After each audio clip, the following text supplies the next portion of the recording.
তাদেরকে স্বাগত জানাই। মাননীয় প্রধানমন্ত্রী তাদের এই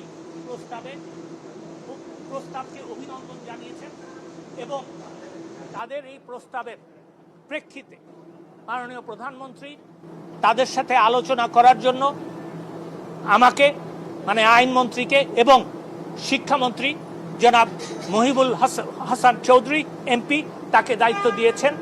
আমরা তাদের সাথে বসবো এবং আমরা এটাও বলতে চাই যে তারা যখনই বসতে রাজি হবে, এটা যদি আজকে হয় আজকেই আমরা বসতে রাজি আছি। দ্বিতীয়ত, মাননীয় প্রধানমন্ত্রী আমাকে ঘোষণা দিতে বলেছেন যে এই